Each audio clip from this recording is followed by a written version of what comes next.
Hello, everybody. Um, so today's episode, I'm going to name TopHat. You'll figure out why in a second. So today I'm going to talk about this house I used to babysit for, and the parents were named. Oh, I can't say their real names. We'll call them Jack and Jill, because that's the first thing that came to mind. What are you looking at? And so I used to babysit for Jack and Jill, and they had 3 sons. And yeah, we'll talk about them today. All right. So a little lore on Jack and Jill.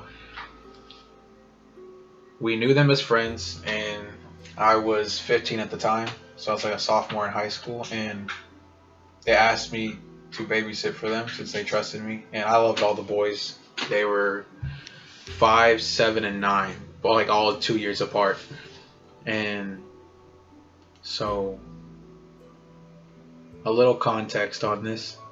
They moved into the house, they had just bought it, and they weren't even a year into it, and a bunch of creepy stuff started happening. Now, first I'm going to tell you like what they told me about the house, and then I'm going to tell you my personal experiences being in the house.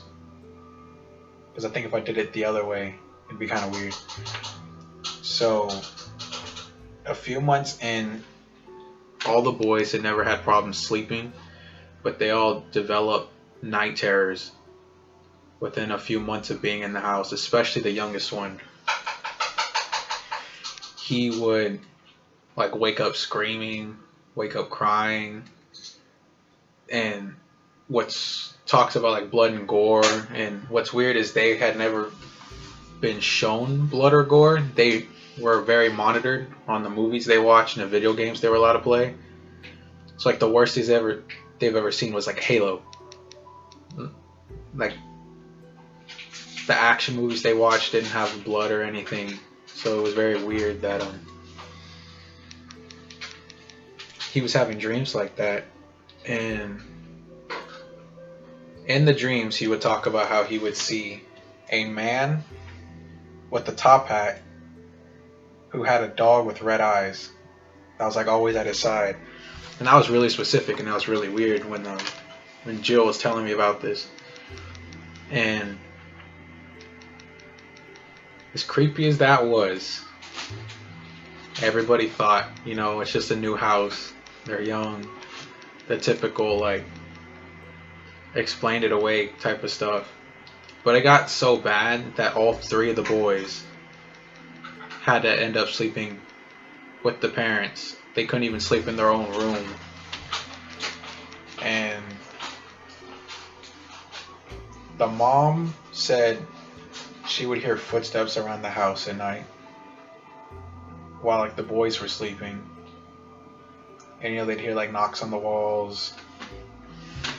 No voices. They didn't hear any voices. Nothing crazy. Just little stuff like that. And then it got worse. And stuff started being moved, and they started to see like shadows, because they lived on a lot of property. It was like 3 or 4 acres, and the house was like right in the middle. So there's a long driveway to get to the house. So you have to come in into it looks like a forest wall of like trees, and then there's like a hole, and that's where the driveway starts. And it's a long way to the house. So we would have cookouts at their place since they have a lot of land, and we'd all go have barbecues over there. And they'd say like while they're just chilling outside, they'd see like shadows in the woods, like somebody was out there. And now I'll talk about my personal experience from babysitting over there. So one night I was babysitting for them, and they have a big pit bull, like a giant pit bull, monster of a dog. This dog was like 80, 90 pounds, solid muscle, huge pit bull. His name was Ruger. And that dog wasn't scared of anything. Nothing. But I was babysitting them. I put them to bed. They're all sleeping on the couch. We were playing video games. So I'm just chilling on my phone. And I hear like yelping. You know, like when a dog yelps, like you step on their tail and it like yips. And I hear yelping. And it sounds like Ruger. And I'm like, if that dog's yelping, we're all going to die. So I go outside. And I see Ruger running. Like, because you can see out throughout the property. And I can see him running in the tree line.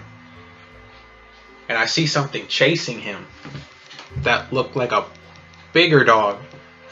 But I could see red eyes on the dog. And I was like, what the heck am I looking at? You know what I mean? So I start screaming like, Ruger, Ruger, come here. He never came. So I sat there by the front door waiting for him. Eventually he came back, like unhurt. There were no scratches on him or anything. But at the time, I didn't get told about the story. The mom hadn't told me about the kid. The youngest saying that he saw a man with a top hat and a dog with red eyes. And I didn't tell them about this. So when she finally told me that, I was like, dog with red eyes. I saw a dog with red eyes. You know, I start putting two together. And I'm like, you know, something might actually be wrong in this house. And because the kid, he had real bad nightmares. Like, really bad. Like, he'd wake up, like, shaking, crying. Like, whatever was there was tormenting him. And the second thing that happened was it was midday. I was over there. We're all playing Halo. And I hear a knock at the door. Clear as day. Heavy hand. Like that. And like it had like some force to it. And you know, like you can tell like who's at the door by the knock. That sounded like somebody was mad at the door. So, you know, I'm on edge, like ready to fight, because I'm like, it sounds like someone means business, you know what I mean? So I go to the window where you can see the front door, and I look through it, there's no one there. So instantly that puts me off. So I run to the door, open it, and no one's there, and then I run out past the front door where you can see all the land, nobody there. So between the knock and me going to the window was like 3 seconds. And then me going from the window to the door was like a second. And then running outside was another second. And in order to get off the property, like out of eye view, you would have to run like a super far distance. So there was no way someone ran like a 9-second 100-meter dash to get off the property before I saw them. And you know, that kind of put me like, all right, that's twice something's happened, you know what I mean? And that's me. I don't even live there. I wasn't over there a lot, so I'm like, if I saw two things and I only come here like once every 3 months, like something bad's going on here. And yeah, so I went back inside. And the boys were like, oh, who was it? What's going on? You know, they're freaked out because they have to deal with this stuff every day. And I was like, oh, it's nobody. A rock probably hit the door. You know, some stupid excuse. So I didn't want them to be scared. But eventually it got really bad. And somebody else came over, like during like a barbecue. And they said they saw like a shadow of like a somebody with wearing a top hat, and that was it. The mom had enough. She bought some sage. She saged the place. She got like a priest. They got the whole nine, and apparently it's a lot better. And I think it's went away now. But yeah, that was a little creepy. Like side story I just wanted to tell. But so that's the whole story. That's all I know. But just to talk about it, something was 100% there. Like that kid was super fun, like just a cute kid. He was always laughing, giggling. He was crazy. He'd run around in his diaper with like a stick and like Lord of the Flies type stuff.